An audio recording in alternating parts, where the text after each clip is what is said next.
So এখানে খেয়াল করলে আপনারা দেখতে পারতেছেন বিটকয়েনের প্রাইস কিন্তু রিসেন্টলি $1,60,000 সামথিং পর্যন্ত ড্রপ করছিল এবং পরবর্তীতে একটু পাম্প আসছে, বাট আবারও কিন্তু আজকে দেখতে পারতেছে যে বিটকয়েনের প্রাইস কিন্তু নিচের দিকে আসা স্টার্ট করছে। এখন এই জিনিসটা দেখে অনেকেই কনফিউজড অথবা বলতে পারেন যে অনেকেই ভয় পাইতেছেন এটা নিয়ে যে বিটকয়েনের প্রাইস কি আদৌ আবারও $1,00,000 নিচে নামতে পারে কিনা, যেটা আমরা এখানে কিন্তু রেঞ্জ দেখতে পারতেছি $98,000 সামথিং। সো এই রেঞ্জের মধ্যে যদি বিটকয়েনের প্রাইস আসে তাহলে বর্তমানে যারা কয়েনগুলো বাই করার প্ল্যানিং করতেছেন তাদের তো বোকামি হবে, কারণ এখানে যদি বিটকয়েনের প্রাইস আসে তাহলে কিন্তু আপনি অবভিয়াসলি অনেক কম প্রাইসে কয়েনগুলো পাবেন। আবার যারা বুল রানের জন্য ওয়েট করে আছেন তারাও কিন্তু কনফিউজড যে হঠাৎ করে কি হইলো। মানে আমরা তো দেখতেছিলাম যে বিটকয়েনের প্রাইস কন্টিনিউয়াসলি পাম্প করতেছিল, মার্কেটের অন্য কয়েনগুলো খুব ভালো পাম্প করতেছিল, ইথিরিয়ামও পাম্প করতেছিল, বাট হঠাৎ করে এইভাবে শুধু কন্টিনিউয়াসলি মার্কেট ডাউনের দিকেই যাচ্ছে কেন? সো আজকের পুরো ভিডিওতে বেসিক্যালি আমি এই জিনিসগুলো নিয়ে এক্সপ্লেন করব যে মার্কেটের মধ্যে কি কি সেন্টিমেন্ট চলতেছে অথবা মার্কেটটা আসলে কোন দিকে যাইতে যাচ্ছে। সো আপনি যদি মার্কেটের এই খুঁটিনাটি আপডেটগুলো জানতে চান তাহলে অবশ্যই পুরো ভিডিওটা কন্টিনিউ করবেন, তাহলে আশা করতেছি আপনি মার্কেটের বর্তমান সেন্টিমেন্ট অথবা কন্ডিশন সম্পর্কে অনেকগুলো ইনফরমেশন পেয়ে যাবেন।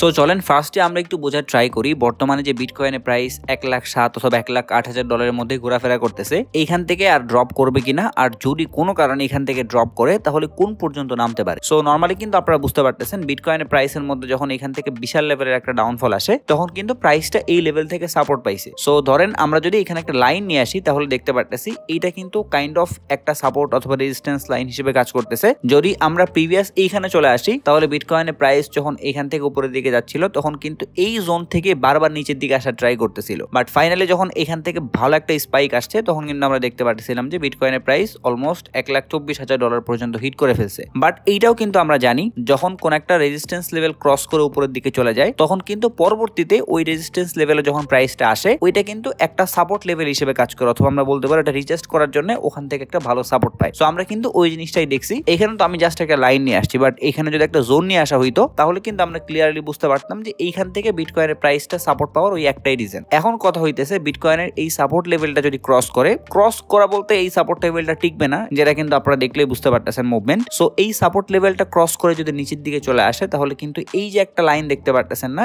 এই লাইনের আশেপাশে কিন্তু চলে আসার চান্স আছে, কারণ এইটা হইতেছে আমাদের একটা লাইন। বাট আপনারা যদি একটু ভালো করে খেয়াল করেন তাহলে দেখতে পারবেন এইখানেই কিন্তু আমাদের একটা ফেয়ার ভ্যালু গ্যাপ আছে, আর আমরা যেটা জানি যে ফেয়ার ভ্যালু গ্যাপের নিচে কিন্তু একটা ওয়াটার ব্লক থাকে। সো আমরা কিন্তু এই যে একটা হোয়াইট কালারের ক্যান্ডেল দেখতে পারতেছেন অথবা আমরা বলতে পারি যে রেড কালারের ক্যান্ডেল, সো এইটা পুরোটাই কিন্তু আমরা একটা ওয়াটার ব্লক হিসেবে বিবেচনা করতে পারি, অথবা ভালো পরিমাণে এখানে ডিমান্ড আছে। সো আমরা যদি এখানে একটু জোনটা নিয়ে আসি তাহলে দেখতে পারতেছেন আমাদের এই ওয়াটার ব্লকটা অথবা বলতে পারি এখানে যে ডিমান্ড আছে এই জোনটা কিন্তু $98,000 থেকে শুরু করে $1,02,000 আশেপাশে এক্সিস্ট করতেছে। সো বিটকয়েনের প্রাইস যখন এই লেভেলটা ক্রস করে নিচের দিকে চলে আসবে তখন অনেক বেশি সম্ভাবনা থাকবে বিটকয়েনের প্রাইস $1,00,000 নিচে ড্রপ করার। সো আশা করি এই জিনিসটা আপনারা বুঝতে পারতেছেন যে বর্তমানে বিটকয়েনের প্রাইস যে কন্ডিশনের মধ্যে আছে এইখান থেকে আরো নিচে যাওয়ার চান্স আছে অনেক বেশি। যদি এখান থেকে প্রাইস পুল ব্যাক করে উপরে চলে যায় অথবা এখান থেকে হঠাৎ করে একটা স্পাইক আসে তাহলে এটা টোটালি ডিপেন্ড করতেছে কোন একটা নিউজের উপরে। বাট আপনি যদি একটু টেকনিক্যালি চিন্তা ভাবনা করেন তাহলে বুঝতে পারবেন যে মোটামুটি বিটকয়েনের প্রাইসের কিন্তু $1,00,000 আশেপাশে অথবা $1,00,000 নিচে ড্রপ করার চান্স আছে। এর পাশাপাশি আপনারা যদি এই কয়েকটা পয়েন্টকে অ্যাড করে দেন তাহলে বুঝতে পারবেন এইটা কিন্তু একটা ট্রেন্ড লাইন হিসেবে কাজ করতেছে এবং আমরা দেখতে পাচ্ছি বিটকয়েনের প্রাইস কিন্তু এই লাইন থেকে অথবা এই জোন থেকে কয়েকবার উপরের দিকে গেছে। যেমন এইখান থেকে এই পর্যন্ত দেখতে পাচ্ছেন কয়েকবারই কিন্তু এই লেভেল থেকে উপরের দিকে যাওয়া স্টার্ট করছে, এরপর যখন পাম্প করতে করতে এই লেভেল পর্যন্ত চলে গেল এন্ড দেন ড্রপ করে এই লেভেল পর্যন্ত আসলো, এরপরে কিন্তু এখান থেকে আবার সেই লেভেলের একটা স্পাইক আসছে, এরপর যখন again all time high create করলো তখন কিন্তু আবার আমরা দেখতে পাচ্ছি বর্তমানে এই ট্রেন্ড লাইনের আশেপাশেই আছে। আর এটাও কিন্তু একটা কারণ যে বর্তমানে বিটকয়েনের প্রাইস একটা জায়গার মধ্যে আটকায় গেছে কেন, কারণ তো দেখতে পারলেন এইখানে কাইন্ড অফ একটা সাপোর্ট লেভেল আছে, আবার যদি আমরা ট্রেন্ড লাইন নিয়ে আসি তাহলে কিন্তু এখানে ট্রেন্ড লাইনেরও কাজ করতেছে। সো দুইটা জিনিস একসাথে যদি ব্রেক করে ফেলে তাহলে কিন্তু একদম অনায়াসে বিটকয়েনের প্রাইস $1,00,000 আশেপাশে চলে যাবে। এখন আপনারা আমাকে কোশ্চেন করতে পারেন যে ভাই আপনি আগের দিন যে ভিডিওটা দিলেন সেখানে তো বলছিলেন যে কয়েনগুলো বাই করে রাখার জন্য বুল রানের জন্য, তো এখন আমাদের কি করা উচিত, মানে আমরা কি এখন বাই করে রাখবো নাকি আরেকটু ওয়েট করবো বিটকয়েন ড্রপ করার? সো দেখেন আমি কিন্তু আগের ভিডিওতে আপনাদেরকে একদম ক্লিয়ারলি সবকিছু বলছি, যদি আপনাদের লং টাইম টার্গেট থাকে অথবা আপনি যদি বুল রানের জন্যই টার্গেট করেন তাহলে আপনি এনি টাইম কয়েন বাই করতে পারেন, কারণ আপনি যদি এমন না যে শর্ট টাইমের জন্য বাই করতেছেন একটু উপরে গেলেই সেল করবেন। আপনার টার্গেট হয়ে গেছে সামনে যখন বুল রান স্টার্ট হবে প্রতিটা কয়েনের মধ্যে র্যালি স্টার্ট হবে, তখন আপনি ওখান থেকে যখন ভালো পরিমাণে প্রফিট পাবেন আপনি এক্সিট করে ফেলবেন। সো এর মধ্যে শর্ট টাইমে মার্কেট কোথায় যাক না যাক এটা কিন্তু আপনার দেখার বিষয় না। বাট আপনি যদি শর্ট টাইমের জন্য ট্রেডিং করতে চান তাহলে এখন বাই করা উচিত হবে না, আপনি আরেকটু ওয়েট করতে পারেন, অথবা আপনি চাইলে ডিসিএ মেথড ফলো করে এখনো কিন্তু কিছু অ্যামাউন্টের কয়েন বাই করে রাখতে পারেন। কারণ এইখানে যে ওয়ার্ডার ব্লকটা দেখতে পাচ্ছেন, এই ওয়ার্ডার ব্লকটা নেওয়া অনেক ইম্পর্টেন্ট। কেন ইম্পর্টেন্ট? এর কারণটা হচ্ছে ওয়ার্ডার ব্লক যেখানে থাকে সেখানে বেসিক্যালি অনেক ওয়ার্ডার পেন্ডিং থাকে, যেগুলোকে আমরা বলি হোয়েলস অথবা মার্কেট মেকার যারা আছে ওরা কিন্তু ওই অর্ডারগুলো নিয়ে নেয়। সো বিটকয়েনের প্রাইসের মধ্যে যখন এখান থেকে হিউজ একটা র্যালি স্টার্ট হইলো এবং $1,24,000 পর্যন্ত টাচ করলো, তখন এইখানের পেন্ডিং অর্ডারগুলো কিন্তু এখনো পড়ে আছে। সো এই পেন্ডিং অর্ডারগুলো নেওয়ার জন্য হইলেও কিন্তু বিটকয়েনের প্রাইসকে $1,00,000 আশেপাশে আসতেই হবে। সো যখন এই $1,00,000 আশেপাশে আসবে, মানুষকে লিকুইডেট করবে, অনেক মানুষের পেন্ডিং অর্ডার নিয়ে নিবে, এরপরে কিন্তু আবার আস্তে আস্তে আমরা মার্কেটকে উপরের দিকে যাইতে দেখবো। এখন আপনাদের মনে আরেকটা কোশ্চেন আসতে পারে, সেটা হচ্ছে বিটকয়েনের প্রাইস যেভাবে ড্রপ করতেছে ওইভাবে কিন্তু আমরা অল্টস কয়েনগুলোর মধ্যে ড্রপ দেখতেই পারতেছি না। মানে অল্টস কয়েন কিন্তু সেই আগের জায়গায় দাঁড়ায় আছে অথবা 1-2% মতো ড্রপ করতেছে। সো এইটার সব থেকে বড় রিজন হইতেছে বিটকয়েনের ডোমিনেন্স। মানে বিটকয়েনের প্রাইসও ড্রপ করতেছে, একাধারে বিটকয়েনের ডোমিনেন্সও কিন্তু ড্রপ করেই যাচ্ছে। যদি এরকমটা হইতো যে বিটকয়েনের ডোমিনেন্স পাম্প করতেছে পাশাপাশি বিটকয়েনের প্রাইস ড্রপ করতেছে, তাহলে কিন্তু অবস্থা পুরোপুরি খারাপ হয়ে যেত। সো এটা খুবই পজিটিভ একটা দিক মার্কেটের জন্য। বিটকয়েনের প্রাইস ড্রপ করুক এইটা নিয়ে কোনো সমস্যাই নেই, কারণ এই যে এতদিন ধরে বিটকয়েনের মধ্যে যে মানিগুলো ইনফ্লো হয়েছে ওইগুলো তো আউটফ্লো করাইতে হবে, অথবা ওখান থেকে তো মানুষের টাকাগুলো উঠাইতে হবে, না হলে তারা তো ইথেরিয়াম অথবা অল্টস কয়েনগুলোর মধ্যে টাকার ইনফ্লো করতে পারবে না। সো এই জন্য বিটকয়েনের ডোমিনেন্স যতক্ষণ না পর্যন্ত হিউজ লেভেলের পাম্প করতেছে ততক্ষণ পর্যন্ত আমাদের কিন্তু ওই রকম বড় সড়ো টেনশনের কিছু নাই। মানে হঠাৎ করে যে মার্কেট বিশাল লেভেলের ক্র্যাশ করবে এরকম কিন্তু চান্স নাই। বাট যদি এই রকমের কোনো স্পাইক দেখতে পারেন বিটকয়েনের ডোমিনেন্সের মধ্যে, তখন গিয়ে আমরা একটু টেনশন করতে পারি। বাট আপাতত আমি যেটা আপনাদেরকে বলছিলাম, বুল রানের টার্গেট থাকলে আপনি কিন্তু একদম বটম প্রাইসের জন্য ওয়েট করেন না। আমি যেভাবে প্ল্যানিংটা রেডি করে দিছি অথবা যেভাবে আপনাদের পোর্টফোলিও ম্যানেজ করার একটা সিস্টেম দেখাই দিছি আগের ভিডিওতে, ওই ভিডিও অনুযায়ী কিন্তু আপনারা প্ল্যানিং করে ফেলেন, তাহলে আশা করতেছি আপনি একটা ভালো রেজাল্ট পাবেন। কারণ এই মার্কেটে যারাই আছে কেউ কোনো জীবনে একদম পারফেক্ট প্রাইস ক্যাচ করতে পারবে না, এটা কোনো জীবনে সম্ভবই না। সো আপনি যদি একদম পারফেক্ট প্রাইসের জন্য অথবা পারফেক্ট বটমের জন্য বসে থাকেন তাহলে কিন্তু আপনি পুরো বুল রানটাই মিস করে ফেলতে পারেন। এর পাশাপাশি আপনারা যদি বিটকয়েনের সিএমই ফিউচার্স চার্টের মধ্যে চলে আসেন তাহলে এইখানে একটা জিনিস দেখতে পারতেছেন যে উপরের লেভেলে কিন্তু বিশাল লেভেলের একটা সিএমই গ্যাপ রেখে চলে আসছে। সিএমই গ্যাপ মানে বোঝায় যখন মার্কেট যখন ক্লোজ থাকে, পরবর্তীতে যখন মার্কেট ওপেন হয় তখন ওই ওপেনিং প্রাইস যদি আগের প্রাইস থেকে বিশাল গ্যাপ আপ অথবা গ্যাপ ডাউন দিয়ে ওপেন হয় তখন ওখানে একটা গ্যাপ ক্রিয়েট হয়। সো ওই গ্যাপকেই বলা হয় সিএমই গ্যাপ। সো এখানে আপনারা একদম ক্লিয়ারলি দেখতে পারতেছেন বিটকয়েনের প্রাইস তখন $1,16,000 আশেপাশে ছিল। এরপরে যখন বিটকয়েনের প্রাইস এগেইন ওপেন হয়েছে ফিউচার্স মার্কেটের মধ্যে, তখন কিন্তু দেখতে পারতেছেন যে $1,13,000 থেকে কিন্তু ওপেন হয়েছে। সো এই সিএমই গ্যাপটা ফিল আপ করা অনেক ইম্পর্টেন্ট। যদিও এইখানে আমরা দেখতে পারতেছি সিএমই গ্যাপের মধ্যে প্রাইস কিন্তু এগেইন ঢুকছে, বাট একটা লেভেল অথবা জোন আমরা তখনই বলতে পারি ফিল আপ হয়েছে যখন ওই লেভেলের 50% অথবা 60% নিয়ে নিই। মানে ধরেন প্রাইস তো এই পর্যন্ত আসছে,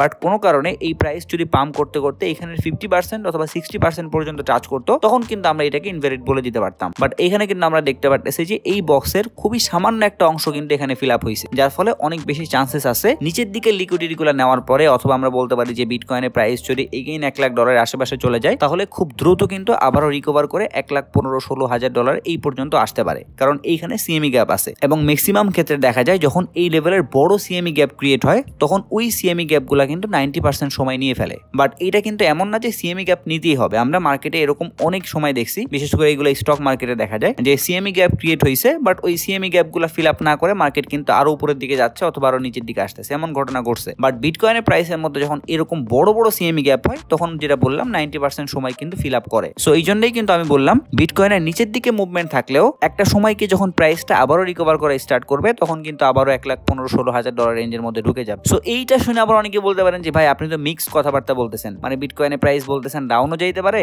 আবার বলতেছেন যে বিটকয়েনের প্রাইস $1,16,000 পর্যন্ত আসতে পারে। সো এই জিনিসটা কিন্তু আপনাদের বুঝতে হবে, একটা হইতেছে লং টার্ম মুভমেন্ট আর একটা হইতেছে শর্ট টার্ম মুভমেন্ট। মানে আপনি যদি 1 ঘন্টার চার্টে চলে যান তাহলে যে লেভেলের মুভমেন্ট দেখতে পারবেন, আবার আপনি যদি 1 মাসের চার্টে চলে যান তাহলে কিন্তু ওই রকম মুভমেন্ট দেখতে পারবেন না, দুইটা কিন্তু তফাৎ আছে। সো প্রাইসের মধ্যেও কিন্তু সেম ওই রকমটা হয় যে আজকে অথবা 1 সপ্তাহের মধ্যে বিটকয়েনের প্রাইস হয়তো বা $1,00,000 পর্যন্ত হিট করলো, বাট পরবর্তীতে যখন বিটকয়েনের প্রাইস আবারও রিকভার করে স্টার্ট করবে তখন কিন্তু এই সিএমই গ্যাপগুলো নেওয়ার জন্য $1,15,000-16,000 এই রেঞ্জ পর্যন্ত আসতে পারে। সো আমাদের দুই দিকের জন্যই প্রিপারেশন নিয়ে রাখতে হবে। যখন ধরেন $1,00,000 আশেপাশে চলে যাবে তখন আমরা এন্ট্রি নিলাম, আবার যখন রিকভার করতে করতে $1,15,000-16,000 পর্যন্ত উঠে যাবে তখন কিন্তু আমরা আবার সেল করে প্রফিট বুক করলাম। সো এইটা হইতেছে আপনার রেগুলার ট্রেডিং। বাট ওই যে লং টাইমের জন্য অথবা বুল রানের জন্য যে অ্যামাউন্টটা দিয়ে কয়েনগুলো বাই করবো ওইগুলা কিন্তু আমরা এনি টাইম বাই করে রাখতে পারতেছি, ওইটার মধ্যে আমাদের হাত দেওয়ার কোনো দরকার দরকারও নাই। এর পাশাপাশি আপনারা যদি অল্টস কয়েনের মার্কেট ক্যাপটা একটু চেক করেন এবং সেইখানে যদি 50 এবং 200 EMA এটা প্লেস করে দেন, তাহলে এইখানেও কিন্তু মজার একটা বিষয় দেখতে পারতেছেন, সেটা হচ্ছে বিটকয়েন ডে বাই ডে কিন্তু উইক হইতেছে, অন্য দিক দিয়ে অল্টস কয়েন কিন্তু ডে বাই ডে স্ট্রং হইতেছে। অর্থাৎ আমরা বর্তমানে যে মার্কেট ক্যাপের মধ্যে আছি, এই মার্কেট ক্যাপটা বেসিক্যালি শো করতেছে ক্রিপ্টো মার্কেটের মধ্যে টপ 10 যে কয়েনগুলো আছে, ওই কয়েনগুলো বাদ দিয়ে অন্য যে সব কয়েন আছে সবগুলা টোটাল মার্কেট ক্যাপ। কারণ টপ 10 যে কয়েনগুলো আছে ওইগুলো অনেক বড় বড় কয়েন, সো ওইগুলাকে অনেক সময় অল্টস কয়েন থেকে বাইরে ধরা হয়। সো এখানে ওই জিনিসটাই শো করতেছে যে অল্টস কয়েনগুলোর মধ্যে বর্তমানে মার্কেট ক্যাপ কেমন, অথবা অল্টস কয়েন বর্তমানে কতটুকু শক্তিশালী। সো আমরা কিন্তু এখানে দেখতে পারতেছি যে বিটকয়েনের প্রাইস ঠিকই ড্রপ করতেছে, বাট অল্টস কয়েনগুলোর মার্কেট ক্যাপ কিন্তু আস্তে আস্তে করে ইনক্রিজ হইতেছে। আর ওই যে ইএমএ এর কথা যেটা বললাম, এটা তো আপনারা অনেকেই জানেন, আমরা কিন্তু 50 এবং 200 EMA এই দুইটা মিক্স করে গোল্ডেন ক্রস এবং ডেথ ক্রস দেখতে পারি। গোল্ডেন ক্রস হইতেছে যখন 50 EMA 200 EMA কে নিচের দিক থেকে উপরের দিকে ক্রস করবে, আর ডেথ ক্রস হইতেছে এইটার পুরোপুরি ভাইস ভার্সা, মানে তখন দেখা যাবে 50 EMA 200 EMA কে উপরের দিক থেকে নিচের দিক দিয়ে ক্রস করতেছে। সো এইখানে হোয়াইট কালারটা হইতেছে 200 EMA এবং অরেঞ্জ কালারটা হইতেছে 50 EMA। সো আপনারা এইখানে দেখতে পারতেছেন যে গোল্ডেন ক্রস হওয়ার একটা চান্স আছে। সো এইটাও কিন্তু একটা পজিটিভ দিক মার্কেটের জন্য,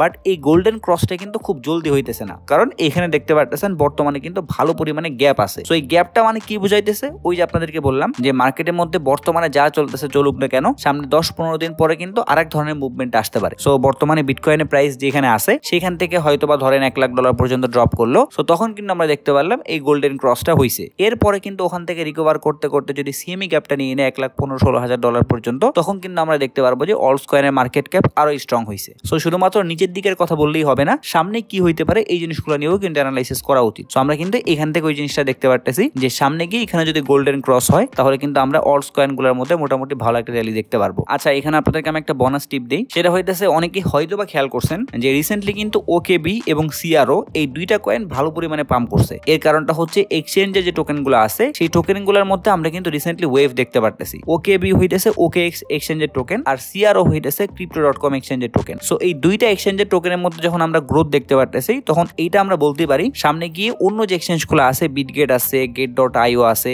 এইসব এক্সচেঞ্জে যে টোকেন আছে সেই টোকেনগুলোর মধ্যেও কিন্তু গ্রোথ আসতে পারে। সো আপনাদেরকে আমি আগের দিন যেভাবে প্ল্যানিংটা সেট আপ করে দিয়েছিলাম, সেখানে কিন্তু এক্সচেঞ্জের টোকেন ছিল। সো আপনি যদি ওই রকমের মুভমেন্ট মিস করতে না চান অথবা বুলরানের জন্য টার্গেট করেন, তাহলে আপনি কিন্তু চাইলে কিছু অ্যামাউন্টের বিটগেট এক্সচেঞ্জের টোকেন, Gate.io এক্সচেঞ্জের টোকেন, এরপরে KuCoin এক্সচেঞ্জের টোকেন, এই তিনটা টোকেন কিন্তু বাই করে রাখতে পারেন। তাহলে আশা করতেছি পরবর্তী ওয়েভ যদি এই তিনটা কয়েনের মধ্যে দেখা যায়, ইনশাআল্লাহ আপনার সেই অ্যামাউন্টের মধ্যে ভালো পরিমাণে গ্রোথ আসবে। সো যাই হোক, এতক্ষণ ধরে আমরা যেগুলো নিয়ে অ্যানালাইসিস করলাম, এইগুলা ছিল হচ্ছে আমাদের টেকনিক্যাল কিছু টার্ম। এখন চলেন আমরা একটু ফান্ডামেন্টালি বোঝার ট্রাই করি যে ফান্ডামেন্টালি বর্তমানে মার্কেটের কন্ডিশন পজিটিভ না নেগেটিভ। সো একদম প্রথমে যদি আমরা ফরেক্স ফ্যাক্টরির মধ্যে চলে আসি, তাহলে দেখতে পারতেছেন এই যে সেপ্টেম্বর মাস স্টার্ট হইতেছে, এই মাসের 2 তারিখ থেকে শুরু করে একদম 10, 11, 12 তারিখ পর্যন্ত কিন্তু অনেকগুলো ইম্পর্টেন্ট মিটিং আছে। আর এই মিটিং গুলোর রেজাল্ট কিন্তু আমাদের ক্রিপ্টো মার্কেটে অনেক অনেক ইম্প্যাক্ট ফেলে। সো আপনি ফরেক্স ফ্যাক্টরির মধ্যে আসার পরে এখানে যে ইভেন্ট গুলো দেখতে পারতেছেন অথবা এখানে যে মিটিং গুলো আছে, প্রতিটা মিটিং এর দিন আপনি মার্কেটের মধ্যে অ্যাক্টিভ থাকবেন এবং কোন কোন রেজাল্ট আসতেছে, প্রিভিয়াস যে ডাটা ছিল ওটার থেকে পজিটিভ ডাটা আসছে নাকি নেগেটিভ ডাটা আসছে, এই সবগুলো জিনিস কালেক্ট করবেন অথবা বোঝার ট্রাই করবেন। কারণ আমরা এই যে কিছুদিন আগে একটা মার্কেটের মধ্যে স্পাইক দেখছিলাম না, তখন কিন্তু মার্কেটের মধ্যে একটা নিউজ আসছিল।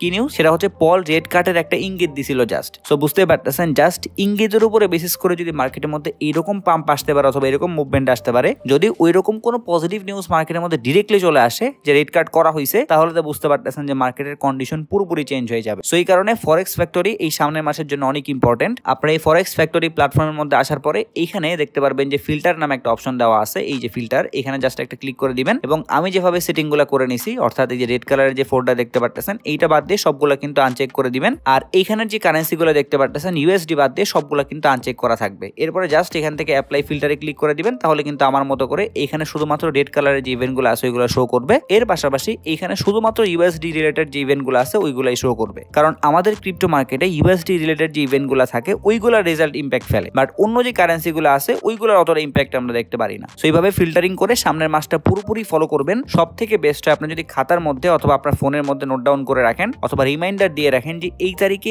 এই সময় এরকম একটা ইভেন্ট আছে। সো ওই সময় আপনি মার্কেটের মধ্যে অ্যাক্টিভ থাকলেন এবং বোঝার ট্রাই করলেন যে মার্কেটের মধ্যে পজিটিভ নিউজ আসতেছে নাকি নেগেটিভ নিউজ আসতেছে। সো তখন কিন্তু আপনি ওই অনুযায়ী আবারও প্ল্যানিংটা রেডি করতে পারবেন। এরপরে এখানে দেখতে পারতেছেন নেক্সট FOMC মিটিং কিন্তু 17 দিন পরে আছে এবং এই FOMC মিটিংটা এতটা ইম্পর্টেন্ট যে এইটার উপরে ডিপেন্ড করতেছে যে বুল রান সামনে কত দ্রুত স্টার্ট হইতে পারে নাকি আরো ডিলে করবে। কারণ এই FOMC মিটিং এর মাধ্যমে আমরা বুঝতে পারবো যে রেড কার্ড কি আসলেই করা হয়েছে নাকি রেট আরো ইনক্রিজ করে দেওয়া হয়েছে। হয়েছে। সো আপনারা যদি একটু নিচের দিকে চলে আসেন তাহলে এইখানে একটা জিনিস দেখতে পারতেছেন, মানে দুইটা বার শো করতেছে এবং এই বারের উপরে কিন্তু একটা পার্সেন্টেজ দেখতে পারতেছেন। সো বড় বারের উপরে দেখতে পারতেছেন 86% সামথিং এবং ছোট বারের উপরে দেওয়া আছে 13.6% সামথিং। আর এই বারগুলো অথবা পার্সেন্টেজ গুলোর মানে হইতেছে এই যে রেড কার্ড হওয়ার যে চান্স আছে এইটার পক্ষে 86% মানুষ, মানে 86% মানুষ এক্সপেক্ট করেই আছে যে রেড কার্ড হবে। আর এই যে 13.6% যেটা দেখতে পারতেছেন তারা মনে করতেছে যে রেড কার্ড হবে না। এবং প্রিভিয়াসলি আমরা এখানে যতগুলো পোল দেখতে পারছি ম্যাক্সিমাম ক্ষেত্রে দেখা গেছে অধিকাংশ মানুষ যেটা এক্সপেক্ট করে থাকে অথবা অধিকাংশ মানুষের কাছে যেটা মনে হয় ওইটাই কিন্তু পরবর্তীতে রেজাল্ট হিসেবে আসে। সো বুঝতে পারতেছেন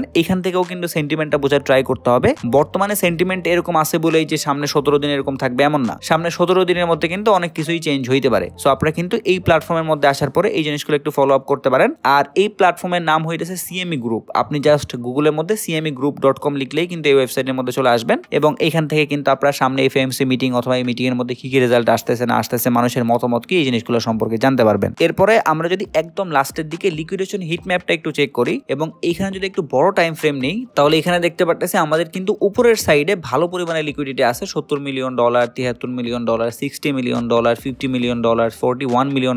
বাট আমরা যদি একটু নিচের দিকে চলে আসি তাহলে কিন্তু আমরা উপরের তুলনায় ওই রকম বড় অ্যামাউন্টের লিকুইডিটি দেখতে পারতেছি না। বাট এই জিনিসটা মাথায় রাখতে হবে, বর্তমানে আমরা কিন্তু হায়ার টাইম ফ্রেমে আছি। আর এখানে হায়ার টাইম ফ্রেম সিলেক্ট করার পিছনে একটাই কারণ, সেটা হচ্ছে আমরা একটু আগে যে চার্টের মধ্যে সিএমই গ্যাপ অথবা গোল্ডেন ক্রস হবে কিনা এই জিনিসগুলোও কিন্তু আমরা লঙ্গার টাইম ফ্রেমে দেখছিলাম। সো সব দিক দিয়ে আপনি বিবেচনা করলে বুঝতে পারবেন মার্কেট বর্তমানে যেরকমই মুভমেন্ট দিক না কেন অথবা মার্কেট যদি $1 লাখ পর্যন্ত হিট করেও ফেলে তারপরেও কিন্তু সামনে মার্কেটে বুলরান আসবে। আর এই জিনিসটা কিন্তু আপনারা এইখানের মাধ্যমে বুঝতে পারতেছেন যে বর্তমানে অল্টস কয়েন অনেক স্ট্রং হইতেছে। অল্টস কয়েনগুলোর মধ্যে বর্তমানে ভালো পরিমাণে মানি ইনফ্লো হইতেছে। সো বিটকয়েন যেখানে যাক না কেন, বিটকয়েন গোল্লায় যাক, আমাদের কোনো সমস্যা নাই। আমাদের জাস্ট দুইটা বিষয় লাগবে, একটা হইতেছে বিটকয়েনের ডমিনেন্স এভাবে লাগাতার ফল করতে হবে, আর একটা হইতেছে মার্কেট ক্যাপ স্ট্রং হইতে হবে। তাহলে কিন্তু বুলরান একদম আমাদের কাছাকাছি চলে আসবে এবং এনি টাইম কিন্তু বুলরান স্টার্ট হওয়ারও চান্স আছে। অনেকেই হয়তো মনে করতেছেন যে আপনি কয়েনগুলো রিল্যাক্সে কিনবেন, এরপরে আস্তে আস্তে সময় নিবে এন্ড দেন বুলরান আসবে, এরকমটা না। বুলরান যতবারই আসছে সবগুলো সময় সাডেনলি চলে আসছে। মানে ধরেন যে কোন একটা ক্যাটাগরির মধ্যে ওয়েভ স্টার্ট হইছে অথবা বলতে পারেন যে র্যালি স্টার্ট হইছে,